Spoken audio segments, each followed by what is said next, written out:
I might have a scrap problem.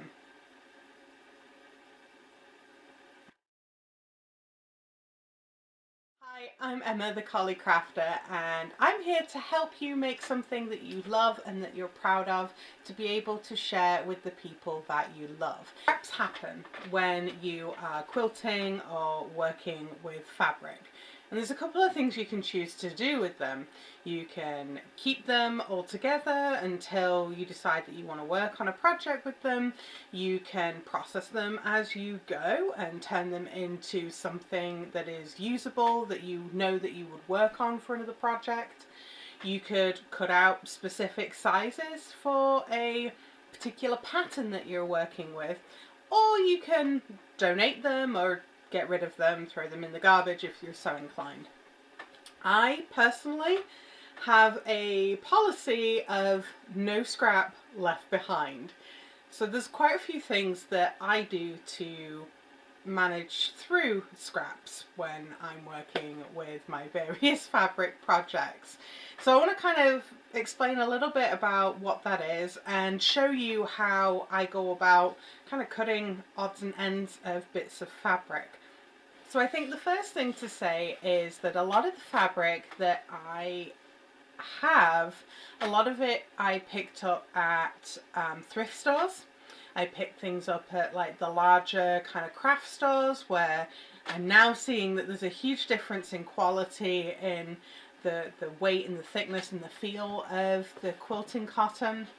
So I have a lot of fabrics that are like that. There's a lot of fabrics that have come from clothes that I tend to keep for some kind of refashioning or visible mending type of things, although this is an embroidery patch on here. But I'll often kind of keep different types of fabric handy to maybe turn into a patch. So maybe a pair of jeans or some dungarees or overalls need a patch on them. So heavier weight fabrics will go to those. But when I have nicer fabrics, maybe it's things that have been gifted to me or things that I have saved up and bought. So maybe there's a particular line that I really enjoy and I saved up and bought that for a special quilt project. I don't like to throw away my scraps. There, I've said it. First things first, when processing scraps, I want to give everything a jolly good press. So I like to use steam as I'm pressing things. I want to make sure I get those creases out. So that's the first thing that I'm doing is pressing the scraps. When everything's pressed, I like to use these little gridded quilting rollers to trim out the fabric that I'm going to be using. They make it super easy for me to handle the fabric and trim things down accurately to size. So I've got a piece that was 2 inches by 2 inch square. This is a 1.5 inch square that I'm just trimming up right now. So you can get them in different sizes. I think I picked these up as a pack where there was different sizes available. And it just makes it a lot easier, particularly if you've got a small space here. Like right now, I'm working on top of my sewing machine. So I've got a different ruler out now, and I'm trying to see what's the biggest piece that I can get out of here. So I'm going to trim up that edge, make sure it's nice and straight. And then I'm just going to take out as bigger block as I can from this particular piece.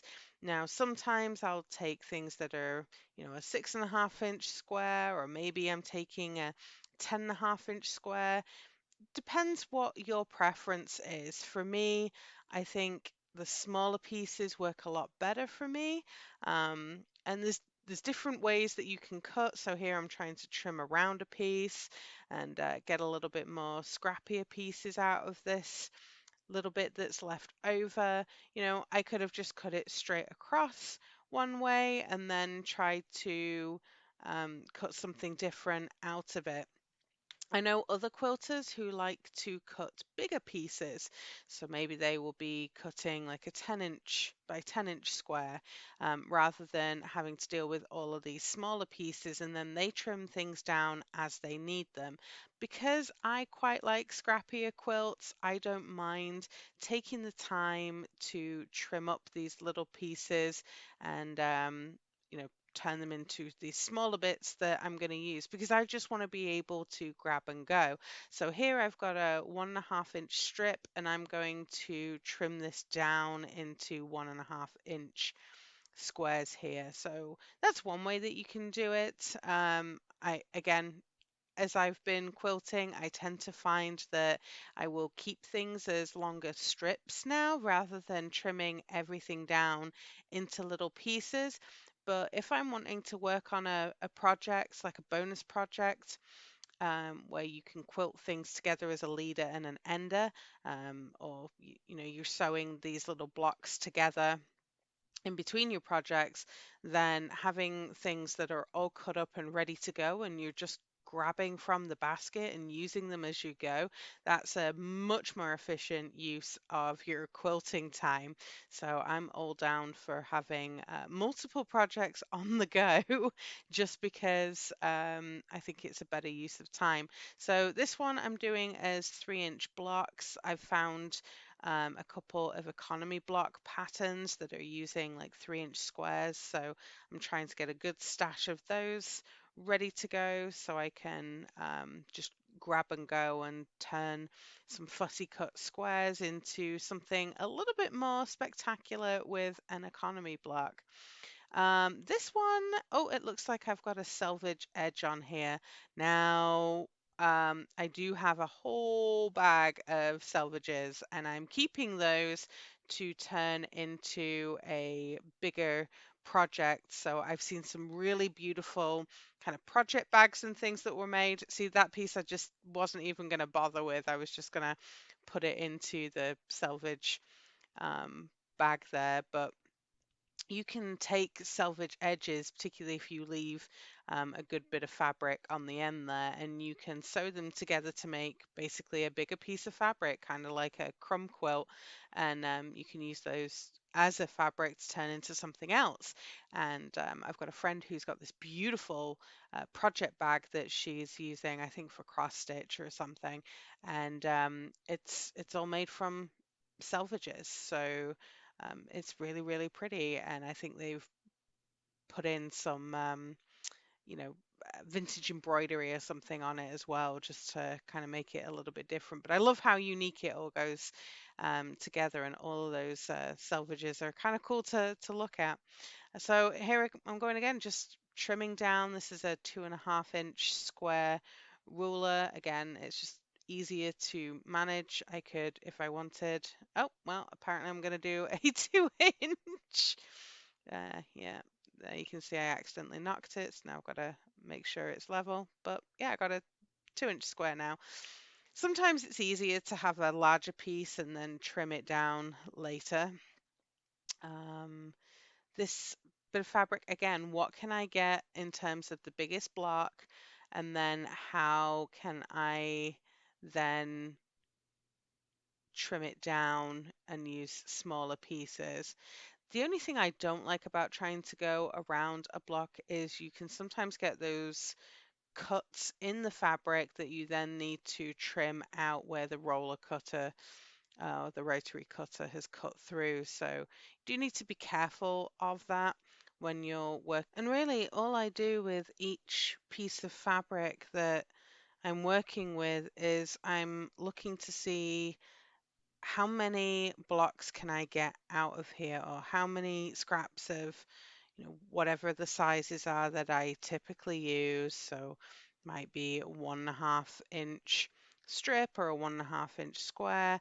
This I think I'm trying to do just over 3 inches. Right now I'm just leveling it off the side so I don't have that cut in from the rotary cutter. Yeah, I'm doing a 3 inch block here. So I'm just trimming things down that little bit. I'm just measuring it up just to see whether that's something that I would use. That might go into a string bag of scraps or something, but maybe not. It might be a little bit on the small side, but yeah, I'm just using a quilting ruler. I'm checking it, making sure that it's going to be on the line, and then I'm trimming it down. So I'm turning these into 3 inch blocks, and I'll just even it up so it has a nicer edge to work off. And one of the things that I find is when I've got all these scraps and things ready to go, it is so much easier when I'm looking through a quilting book or something that I've got from the library. It's so much easier to just be able to, grab a bag of whatever the the sizes are that I need and just grab those and start piecing them together in the quilt. It's so much easier to do that. And taking the time out to go through and trim things, process things down, you know, get your pieces all together. Yes, it takes time up front, but it can have so many benefits in terms of speeding up your quilting projects as you're going. Now, because I quite like working with very scrappy projects, and things that don't necessarily need to coordinate. But you could take this same approach with a fat quarter bundle or, a line of fabric that you have purchased and going through and selecting, those pieces that you want in your quilt or in your project and pulling them together. But this is kind of how I manage it. So I'm just trimming things down, putting them into piles depending on the size and putting them into a basket or the container where they go. And this is what works for me. It might not work for you, and that's okay. You quilt the way that you want to, and you're going to find a way to manage scraps that works for you. And that's the important thing. It needs to be a system that works for you, where you are able to, turn all of these beautiful fabrics into something that you love and give them to the ones that you love.